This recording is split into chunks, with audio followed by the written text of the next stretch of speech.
Fala, torcedor Coxa Branca, tudo bem com você? Hoje estamos aqui na sala da presidência com o nosso presidente, Glenn Stenger. Sempre uma grande honra estar aqui conversando com o presidente e trocar aqui algumas dúvidas do torcedor, da imprensa, né? De forma mais séria, mas sempre descontraído também, para esclarecer algumas dúvidas. Matheus, primeiramente, muito obrigado. Tá? Boa tarde, estamos gravando agora à tarde para o nosso sócio, para o nosso torcedor. E fizemos questão de marcar essa entrevista, esse bate-papo, para que várias das questões que hoje estão sendo colocadas pelo torcedor, pelo nosso quadro associativo, possam ser respondidas e respondidas pelos canais corretos. Os canais corretos, os canais mais precisos, são os canais oficiais e com o pronunciamento das pessoas que hoje estão linkadas ao Coritiba. Hoje estou eu, mas poderia ser qualquer um dos nossos vice-presidentes expressando exatamente aquilo que o clube nesse momento, as situações pelas quais o clube nesse momento está passando. Perfeito, e já vamos começar já com Vamos o lá. primeiro tópico aqui. Desde a abertura da janela de transferências, o Coritiba tem feito grandes contratações, como há muito tempo não se via. Como a torcida fica nessa euforia, né, com todas essas contratações, e fica se perguntando, o Coritiba está com todo esse dinheiro mesmo? Essa é uma pergunta bastante necessária para o momento. Nós temos que saber separar exatamente a conversa do torcedor, que é uma conversa bacana, uma conversa descontraída, uma conversa que necessário. O esporte, o futebol, gera esse tipo de assunto e tem que sempre gerar mesmo, que esse é um dos fatores motivadores do esporte e futebol. Mas hoje essa nossa entrevista tem que ser mais pontual, direta e assertiva. E dizer para o sócio do Coritiba que toda essa movimentação que foi feita, que está sendo feita e que ainda será feita, principalmente na contratação de atletas que em anos anteriores a gente não via, não tinha de maneira tão presente, não é porque o Coritiba está com os cofres cheios, de maneira alguma.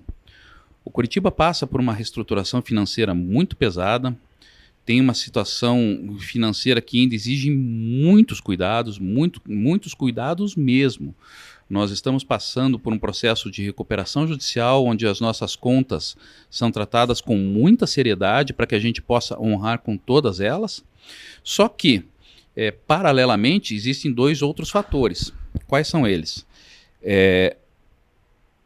Daqui a poucos meses, nós teremos um campeonato brasileiro que será o campeonato brasileiro mais competitivo que já se viu até hoje.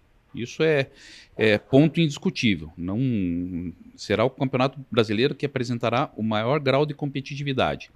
Se o Coritiba não fizer contratações que elevem o nível técnico do Coritiba, nós teremos insucesso no campeonato, e isso eu não quero, você não quer, o torcedor, o sócio não quer. Ninguém quer que o Coritiba não seja competitivo. Então, por isso nós tivemos que fazer movimentações que, em anos anteriores, nós conseguimos passar o ano em si sem fazer essas movimentações. Por outro lado, principalmente quando questionado sobre os recursos que estão sendo utilizados para essas contratações, o nosso sócio tem que saber que todos os negócios que o Coritiba fez foram negócios trabalhados dentro de um planejamento financeiro, tá? Todos trabalhados dentro de um planejamento financeiro. Não há nenhum, mas nenhum dos atletas que nós trouxemos, que nós compramos, que nós emprestamos, enfim, que nós tivemos alguma negociação comercial, em que essa negociação tenha sido paga à vista, por exemplo. Hoje o Coritiba, diferente de outras épocas, possui o planejamento necessário para que, dentro do orçamento que nós temos aprovado, nós possamos fazer alguns investimentos de maneira calculada, planejada, sempre muito parcelada, repito, muito parcelada, de forma com que nós consigamos ter esse recurso aprovado no nosso orçamento, honrar com esses compromissos novos que a gente está fazendo, e mais do que isso, honrar com os compromissos que o Coritiba já tinha assumido, principalmente na recuperação judicial. O Coritiba passa por um momento financeiro ainda muito delicado. Nós esperamos que tenhamos um momento mais, não diria facilitado, mas um momento melhor daqui a alguns anos, quando nós conseguirmos estruturar toda a dívida financeira do clube de forma com que nós paremos de pensar apenas em pagar dívida e possamos pensar em investir apenas. Mas posso garantir ao torcedor e ao sócio Coxa Branca, ainda estamos longe desse período. E resumindo, e acho necessário fazer esse resumo, tá? Curitiba não tem dinheiro em caixa, Curitiba só tem um planejamento financeiro que faz com que nós possamos fazer alguns investimentos, e investimentos esses necessários até para a sobrevivência do Curitiba, enquanto instituição, disputando uma Série A do porte que será essa Série A. Houve uma grande qualificação no nosso elenco para essa temporada. E até o professor Antônio diz que ainda tem muitos atletas para virem. Como o presidente vê essas chegadas e as possíveis saídas? Veja, são 2 pontos. Então vamos falar primeiramente das saídas. Quando nós buscamos qualificar o elenco, hoje nós temos, se não estou enganado, a saída de 21 ou 22 atletas. Eu não acredito que nós tenhamos mais saídas nesse momento. O Campeonato Brasileiro exige que nós tenhamos um elenco próximo de 30 a 35 atletas. Tá? O ideal é que nós tenhamos no máximo 35 atletas. Esse já é o número próximo de atletas que nós temos no elenco atual. Muito mais enxuto do que no ano passado. Muito mais enxuto. Mas as portas não estão fechadas. Se houver alguma oportunidade de negócio, o Curitiba vai buscar fazê-la, vai buscar trazer os atletas, só que para que nós possamos trazer os atletas, tem que ficar claro para todo mundo que nós também aí teremos que fazer algumas dispensas, algumas colocações de atletas em outras equipes do futebol brasileiro. E Glenn, conta pra gente, com essa qualificação do elenco, qual a projeção do Curitiba para este ano? Veja, Matheus, temporada 23, nós temos 3 campeonatos muito importantes por disputar. Nós buscamos qualificar o elenco para que nós possamos, em todos os campeonatos, termos uma participação expressiva. Eu não gosto, e ninguém do nosso grupo gestor aqui gosta ou promete qualquer coisa que não possa cumprir ou que depois deixe alguém frustrado. O que eu quero poder falar para o nosso sócio é que nós teremos sim um time competitivo no Campeonato Paranaense, na Copa do Brasil e no Campeonato Brasileiro. Agora, prometer resultado em qualquer uma dessas competições que nós vamos participar não faz parte da forma, da metodologia de trabalho que nós temos. O que nós podemos falar é que vamos buscar que com esses atletas mais qualificados, nós cheguemos nesses 3 campeonatos que nós vamos disputar, nos melhores níveis possíveis em cada um deles. Mas não quero e não vou, de maneira alguma, prometer absolutamente nada que não esteja diretamente linkado àquilo que nós temos certeza que vai acontecer. Presidente, nós já sabemos, e você já reforçou, que a SAF é o caminho para o Curitiba se tornar um time mais competitivo, né? Isso gera uma grande expectativa no torcedor e em todos. Como é que está o andamento das negociações, as atualizações sobre a SAF no Curitiba? Talvez até, Matheus, essa pergunta seja feita de maneira mais contundente, inclusive, do que a própria montagem do elenco nos últimos tempos, nos últimos dias. E talvez essa tenha que ser a resposta mais longa, inclusive.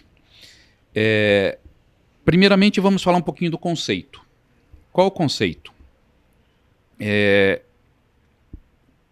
Todo torcedor tem que entender que nenhum clube médio no Brasil conseguirá sobreviver num mercado de fortíssimos investimentos no core, que é o futebol, sem ter uma retaguarda financeira muito pesada. E aí eu falo de todos os clubes e por estar nesse mercado, por estar trabalhando com os presidentes dos outros clubes, ontem ainda estive na Assembleia Geral da CBF, todos os clubes estão se movimentando para tal. Todos. Tá? A exceção são os clubes gigantes que têm outras fontes de recurso diferentes das fontes de recursos que os clubes médios têm. E aí eu falo de 2 ou 3 apenas. Você tem talvez Palmeiras, você tem Corinthians e você tem Flamengo, certo? Todos os outros clubes, mais dia, menos dia, estarão voltando seus olhos para a SAF. Tá? Esse é o conceitual, a primeira coisa que a gente faz questão de citar para o torcedor.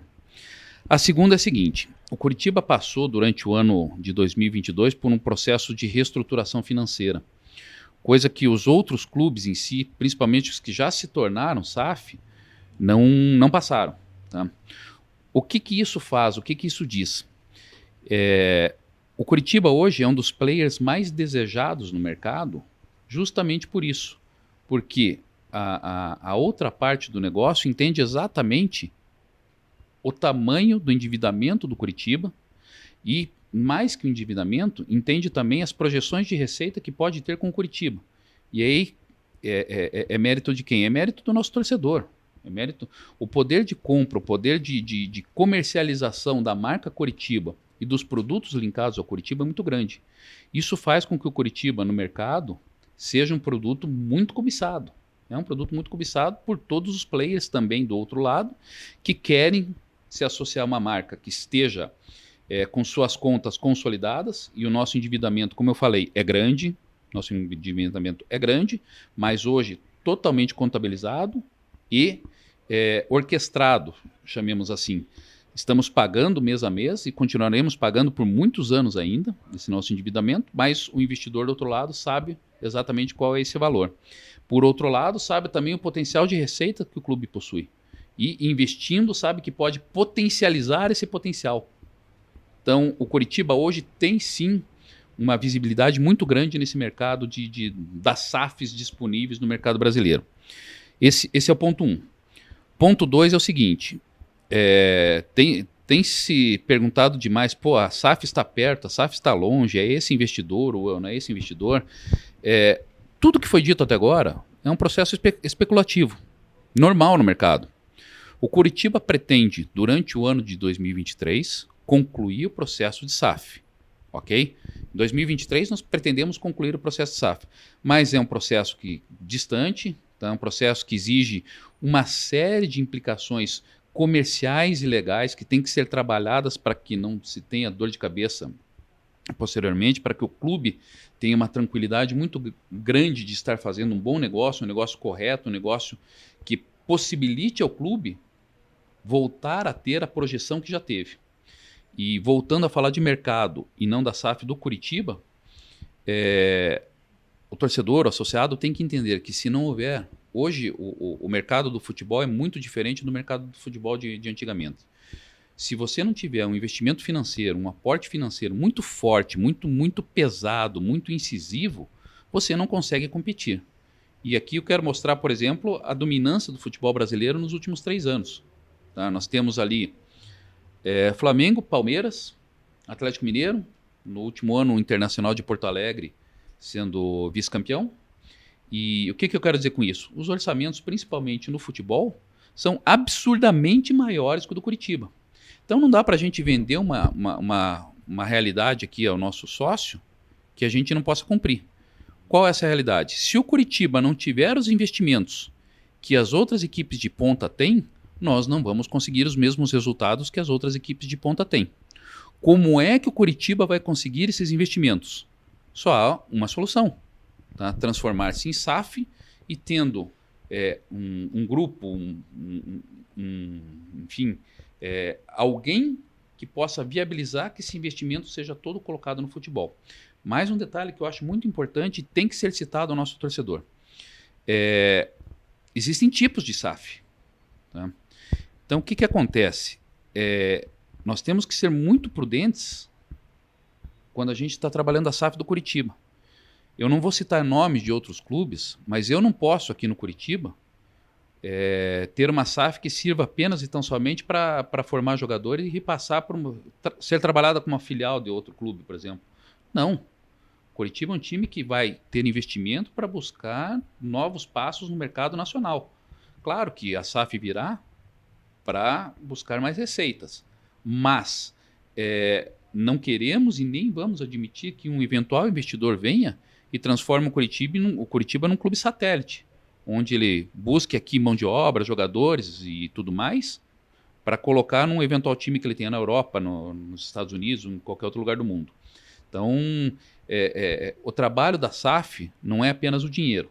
O dinheiro é extremamente importante, mas o conceito de ter uma SAF que olhe para o Curitiba como clube formador, que consiga fazer com que o Curitiba tenha um espaço para formar atletas, talvez um dos melhores espaços para formar atletas da América Latina, e paralelamente a isso, tenha desempenho esportivo, consiga projetar o Curitiba no mercado nacional primeiro e depois internacional, nós só vamos conseguir se nós conseguirmos aliar o dinheiro da SAF com o propósito, com o objetivo da SAF. Vimos na última semana que foi apresentado ao prefeito de Curitiba o projeto de modernização do Couto Pereira, né? E as imagens geraram grande expectativa em todos. E, consequentemente, também o novo CT. Quais são as novidades, né, sobre esses dois assuntos, esses dois temas?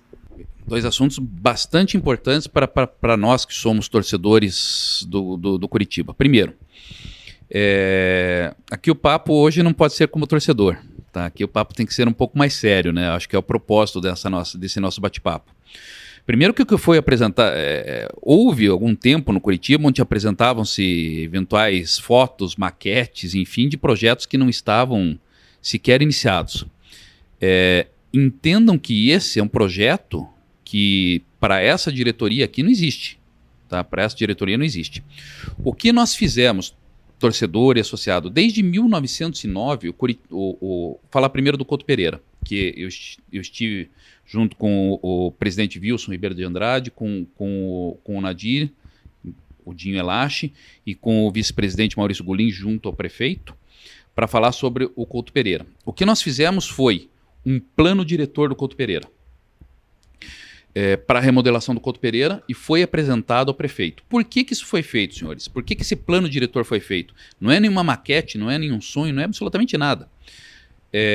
Ninguém implanta um novo imóvel na cidade se você não tiver todas as adequações do zoneamento, principalmente da cidade, atendidos, se você não tiver todas as legislações sendo respeitadas, enfim, você tem que mostrar o projeto, e um projeto dessa magnitude, nós estamos falando do Couto Pereira, quase no centro de Curitiba, um projeto que quem acompanhou as imagens prévias que foram ali passadas é muito bonito e que impacta diretamente na cidade também, não só para nós, não para a nossa comunidade coxa, mas para a cidade também. Então fomos apresentar ao prefeito o projeto que nós fizemos, para que dentro desse nosso projeto ele valide ou invalide alguma situação que nós estamos ali colocando, para que nós possamos, sim, de posse desse projeto pronto, apresentá-lo ao conselho do clube e aí sim deixar o projeto, o plano diretor aprovado, para que, quando tivermos o dinheiro necessário para fazermos o investimento, nós possamos fazer o investimento no Couto Pereira. Então não tem maquete, não tem absolutamente nada, senhores. Foi apresentado um projeto do plano diretor do Couto Pereira, que eu posso falar aos senhores com muita assertividade. É um projeto muito bacana, um projeto bonito, um projeto prático, um projeto eficiente que muda o nosso estádio de patamar. Esse projeto foi apresentado. Não existe nenhuma maquete, não existe absolutamente nada a respeito. O prefeito, a prefeitura de Curitiba, a partir de agora, de posse desse material, vai visualizar se há possibilidade de nós andarmos com ele ou não. E aí a gente segue os próximos passos. Isso eu falei do Couto Pereira, e agora vamos falar do CT. Havia uma lenda aqui no Alto da Glória que nós não poderíamos utilizar o terreno de Campina Grande do Sul. Aqui eu gostaria de fazer um agradecimento muito especial a dois dos nossos diretores, o Dr. Wilson Ribeiro de Andrade e Aldinho Nadir Elache. O terreno de Campina Grande do Sul, que é de propriedade do Curitiba, já aqui eu vou supor, eu não tenho a data exata, mas acredito que há mais ou menos uns 12 anos, é um terreno muito amplo e muito plano, certo? Que tem características ambientais que têm que ser respeitadas. O que Dr. Wilson e o Dinho, principalmente, trabalharam nesse terreno? Trabalharam para que todas as licenças ambientais necessárias possam ser tiradas, para que nós possamos implementar um projeto que já tem. Lá sim nós temos um projeto de CT pronto. Tá? As licenças ambientais não estão prontas, é um processo moroso. Tá? Nós temos que passar por vários órgãos estaduais para isso. Já andou bastante? Sim, já andou bastante. Mas essas licenças não estão prontas, tem-se muito por fazer. E a mesma situação que nós temos com o Couto Pereira, nós teremos lá, retirando as licenças ambientais, que tem todo um processo, tem todo um projeto para ser feito, várias aprovações, implementaremos o nosso projeto já pronto, sim, do nosso CT, e aí, quando o investidor eventualmente vier com recursos para abastecer a SAF, possa fazer com que o projeto já aprovado, e se Deus quiser, com as exigências ambientais atendidas, possa ser implementado, se não de imediato, num curto intervalo de tempo, e nós possamos ter um CT muito mais amplo do que nós temos lá e mais moderno. Eu hoje considero o nosso CT muito prático ali na Graciosa, mas o Curitiba precisa de mais. Glenn, eu gostaria de pedir a você a falar, a explicar o que se propõe a Liga Forte Futebol. Para o nosso torcedor, para o Coxa Branca entender, o Brasil hoje tem dois viés de ligas sendo trabalhado. A Liga Forte Futebol, que é a liga que o Curitiba Futebol Clube participa, e a Libra, que é uma liga constituída por basicamente Flamengo, Corinthians e todos os paulistas. Esses são os fomentadores da liga do outro lado. O que são as ligas? Tá? O que são as ligas? Em países mais desenvolvidos, no futebol principalmente, você pega a liga inglesa, a liga é o órgão que faz todo o processo comercial, operacional do campeonato de futebol. Ou seja, eles têm o domínio sobre os juízes, eles têm o domínio sobre a tabela de competições, eles têm o domínio sobre as fiscalizações do estádio, eles têm os domínios sobre a venda, sobre a comercialização dos direitos de transmissão, que antes a gente falava televisivos, hoje cada vez menos televisivos e mais direitos de transmissão, porque tem streaming, tem, enfim, uma série de situações onde se pode transmitir os jogos. Então, a liga seria isso. Mas no Brasil, a gente está ainda um passo atrás. Hoje as duas ligas tratam basicamente dos direitos de comercialização do produto futebol a partir de 2024. Por que a partir de 2024? Até 2024, a exceção do Atlético Paranaense, que não vendeu seus direitos para a Rede Globo, todos os outros clubes do país têm seus direitos de transmissão linkados à Rede Globo. Então, até 2024, nada mudará. A partir de 2024, haverá uma série de situações onde a gente, enquanto clube, enquanto liga, vai poder revender os nossos direitos para quem achar por bem. Para a Amazon, para o YouTube, tá? Para a própria Globo, se ela vier pagar, enfim. Aí o processo comercial é que vai tratar de quem será o comprador. Mas por que nós estamos na Liga Forte Futebol e não estamos na Libra? Tá? Aí, além da visão apenas financeira, é uma visão conceitual. A Liga fica mais forte quando as diferenças são menores. Vejam, por exemplo, o que há na Liga Inglesa, na Premier League. Você tem uma divisão mais equânime de receitas e os clubes de lá têm uma competitividade entre si muito maior. Tá? Esse é o princípio básico da Liga Forte Futebol, que as distâncias entre os clubes sejam menores. Tá? Na medida em que as distâncias entre os clubes sejam menores, nós possamos ter campeonatos melhores. Tendo campeonatos melhores, nós vamos conseguir comercializar esses campeonatos mais caros, obviamente. Nós atrairemos mais atletas de excelente nível. Vejam hoje quem joga na Liga Inglesa, por exemplo, e aí está a resposta para essa questão. Então, o aspecto financeiro, a diferença entre a receita que os maiores e os menores estarão recebendo é muito menor, conceitualmente, é muito menor. Ainda há diferença, claro que há, mas é muito menor a diferença financeira entre quem mais vai ganhar na Liga Forte Futebol e quem menos vai ganhar na Liga Forte Futebol. E a gente conseguindo fazer esse fortalecimento, essa transformação de conceito, o futebol brasileiro como produto vai ser muito melhorado, mas muito melhorado. E essa é uma realidade que é para ontem já, não é para hoje, é para ontem, na verdade. Tá? Então, logo a Liga saia do papel e esse processo está muito, muito por acontecer, tudo isso que eu estou falando para você agora, as pessoas que estão aqui nos vendo na entrevista e os nossos torcedores vão sentir já nos próximos campeonatos brasileiros. Mais investimento, menos distância, mais competitividade, podendo vender os campeonatos de uma forma mais agressiva e para mais mercados, inclusive. Para mais mercados. Hoje o mercado asiático, por exemplo, quer consumir demais o produto futebol brasileiro e por vezes não pode. Não tem essa facilidade de adquirir o produto futebol brasileiro. Com a liga em si, falei o mercado asiático porque lá tem muito dinheiro também.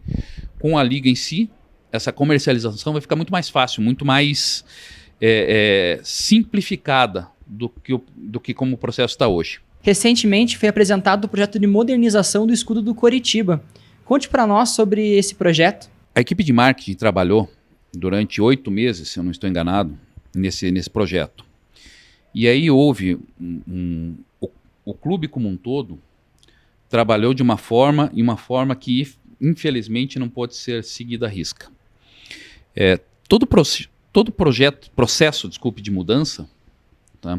Ele sempre traz prós e contras. E é uma mudança bastante razoável. Estaríamos trabalhando naquele momento já na mudança do símbolo maior do Coritiba. Infelizmente,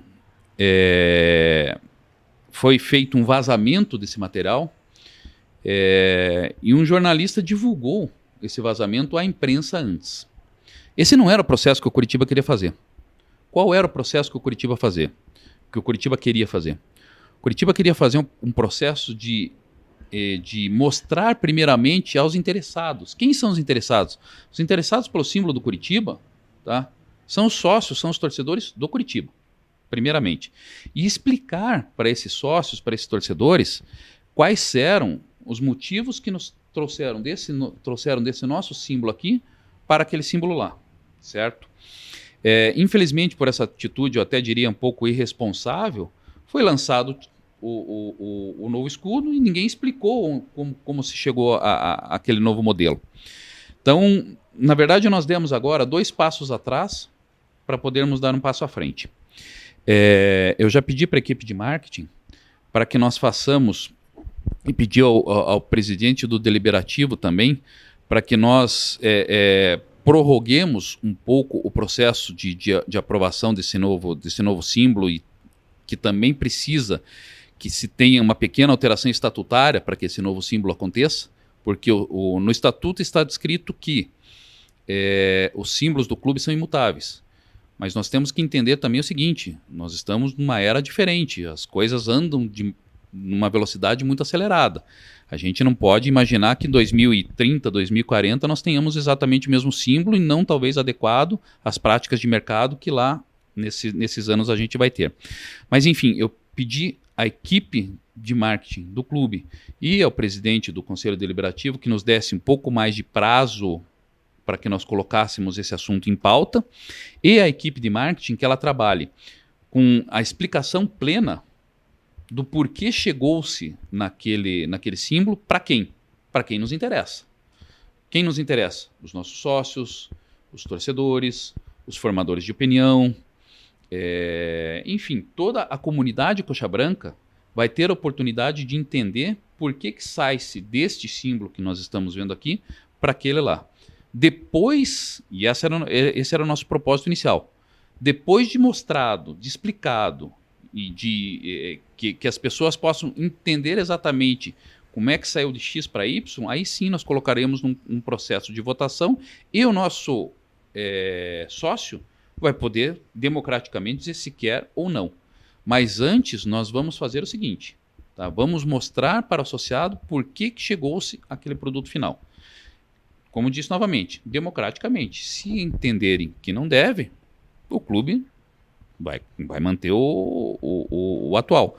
Agora, opinião particular minha, depois que você segue todo um processo, que você entende a sequência lógica de por que as cores do verde ter sido mudado, por que as letras estão em tamanho diferente, esse símbolo aqui de cima, que boa parte dos nossos, o de baixo e de cima, que boa parte dos nossos associados sequer sabe o que representa hoje no Clube do Coritiba.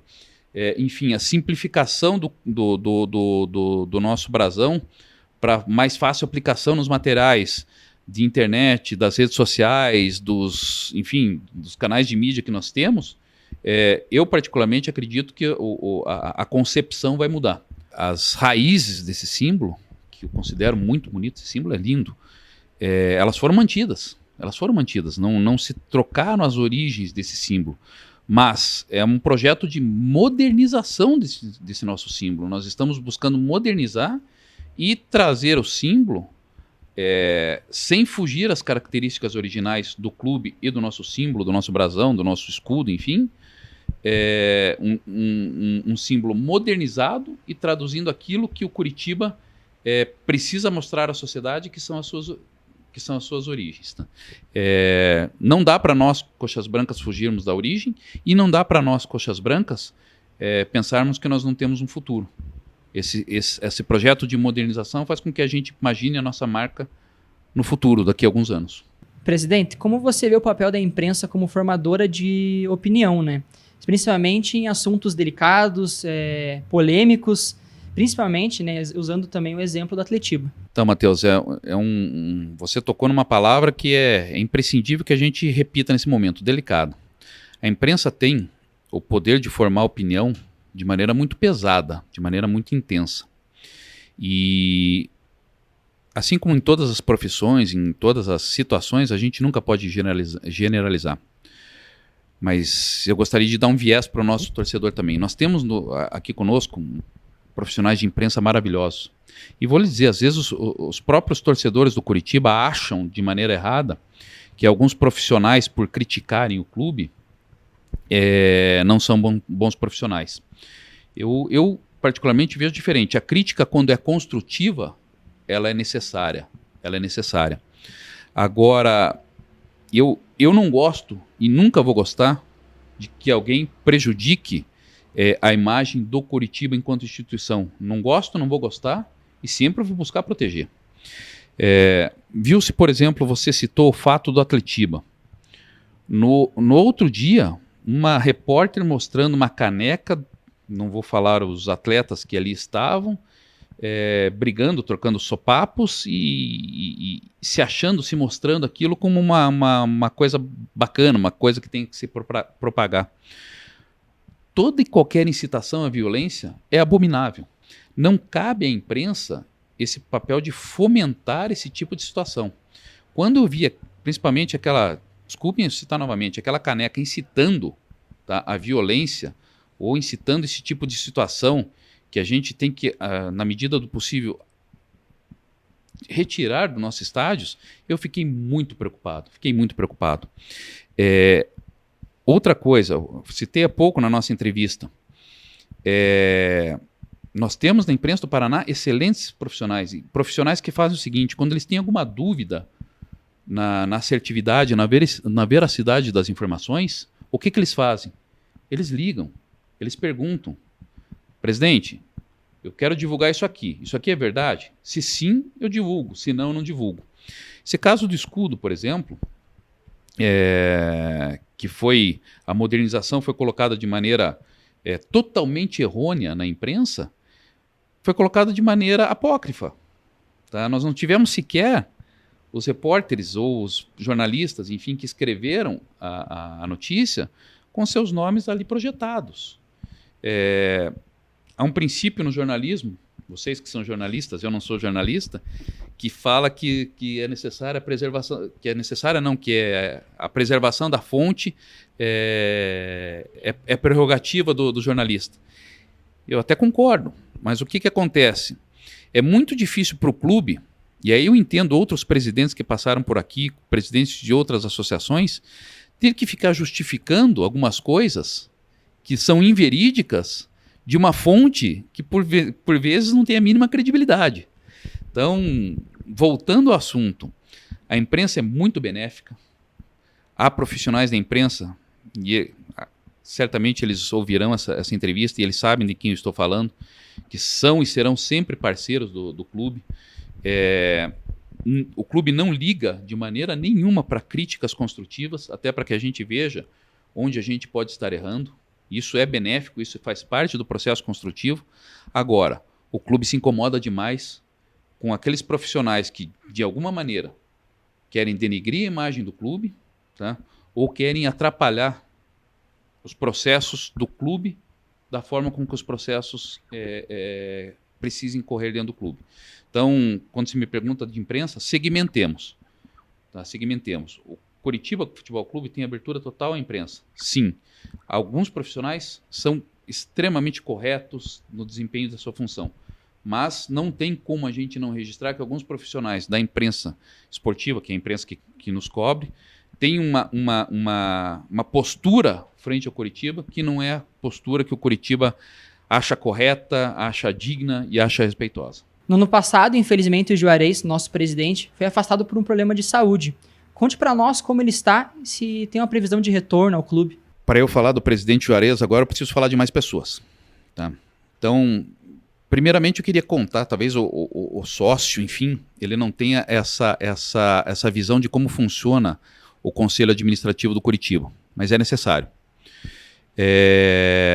A figura presidencialista é muito latente. Tá? O clube gira em torno da figura presidencialista. Isso não é bom. Isso não é bom. Então, o que foi feito no Coritiba? Foi feito uma dinâmica em que as decisões são compartilhadas. Tá? Não há uma decisão única e exclusiva de um vice-presidente, do presidente, enfim. Mas o que eu posso afirmar para vocês, e antes de entrar no segundo tópico, é que se o Coritiba hoje está nesse processo de revolução, se o Coritiba hoje está nesse processo de acompanhamento das suas dívidas, que são grandes, mas estão sendo pagas de acordo com aquilo que nós projetamos numa recuperação judicial, se o Coritiba hoje tem credibilidade junto aos seus parceiros comerciais, aos seus apoiadores, às empresas que patrocinam o Coritiba, se o Coritiba tem hoje essa facilidade de entendimento por parte das empresas, dos fundos, enfim, que querem adquirir uma SAF, 90% de tudo isso foi conseguido porque o Coritiba tem um líder chamado Juarez Moraes e Silva. Tá? O líder fez com que todos os outros vice-presidentes, diretores, enfim, desempenhassem os seus papéis de acordo com as suas capacidades, de acordo com as suas valências, e fizessem com que o resultado final chegasse no que chegou. Hoje, antes de responder a sua pergunta, quem são esses vice-presidentes, quem são os diretores que estão à frente do Coritiba hoje? Não os remunerados, obviamente, tá? Os estatutários. Mas nós temos hoje, eu estou na presidência em exercício do clube, pelo afastamento do presidente Juarez, e já vou falar sobre o afastamento dele. O primeiro vice-presidente mais linkado ao futebol é o Osiris Clamas, ele é mais linkado ao futebol. O segundo vice-presidente é o Jair José, que é linkado à marca do clube e também à parte de operações do clube. E o terceiro vice-presidente é o Maurício Gulim, que é mais linkado à área de planejamento estratégico do clube e à área das categorias de base do clube. Então, esses são os estatutários. Junto a eles, e aqui cabe essa inteligência organizacional, nós trouxemos mais 3 pessoas que agregam muito esse processo. Quem são essas 3 pessoas? Wilson Ribeiro de Andrade, pelo conhecimento que ele tem do clube como um todo, dos aspectos jurídicos, dos aspectos comerciais, dos aspectos políticos que envolvem um clube de futebol do tamanho do Coritiba, ele nos dá uma contribuição não tenho como mensurar. O Nadir Elache, o Dinho, na parte de patrimônio, eu citei agora há pouco na entrevista, é uma pessoa que nos dá um apoio fundamental pelo conhecimento que tem, para que nós possamos mostrar esses projetos à comunidade do Coxa Branca, para que nós possamos fazer esses projetos e colocar esses projetos em andamento. E temos o Leonardo Boguchevski, que na área de finanças e na parte contratual, talvez seja um dos maiores especialistas do país. E principalmente na área da reestruturação financeira, nas negociações comerciais com SAF, enfim, ele sempre foi um dos protagonistas. Por quê? O conhecimento que ele tem, que ele agrega, faz com que nós erremos menos. Então, explicado hoje para o torcedor Coxa Branca, para o sócio Coxa Branca, qual o corpo diretivo do Coritiba, eu vou voltar a falar do presidente Juarez. O presidente Juarez teve a saúde fragilizada por alguns processos que ele teve de Covid. Ele tem diabetes, o que agrava a fragilidade de saúde que ele tem. E na sala ao lado aqui nós tivemos um episódio onde que, numa tarde, uma reunião nossa de conselho, a pressão dele quase explodiu. Ele estava explodindo, ele estava 22/15 desse dia. É uma coisa fora de propósito. Quem é da área de saúde sabe que isso é algo quase que inimaginável. E desde então ele saiu para controlar. O Curitiba é um turbilhão sempre, tá? Então não há como você controlar seus problemas de saúde estando envolto nesse turbilhão. O presidente Juarez saiu para poder trabalhar seus problemas de saúde e ter a sua capacidade de saúde restabelecida. Mas queria voltar a frisar ao torcedor coxa branca. No meu entendimento, 90% de tudo isso que os senhores estão vendo no clube, na área financeira, na área organizacional, na área esportiva, enfim, está acontecendo e vai acontecer de maneira mais forte ainda, porque os executores hoje estão aqui com as tarefas bem distribuídas entre si, mas foram liderados lá atrás pelo presidente Juarez Moraes e Silva, que fez com que tudo isso acontecesse, que fosse colocado em prática. E para encerrar, não podia faltar da gente falar sobre o nosso sócio-torcedor, o nosso torcedor, que mostrou para o Brasil inteiro o tamanho da sua força dentro de casa, né? Nosso torcedor é o nosso maior patrimônio, né? Vamos em busca dos 45 mil sócios essa temporada? Vamos sim. E também uma pergunta que parece simples, mas ela tem que ser melhor desenhada. Nós precisamos sempre e cada vez mais do nosso sócio. E que o nosso sócio não entenda apenas e tão somente o resultado do último jogo. Eu, por exemplo, obviamente não gostei do resultado do último jogo.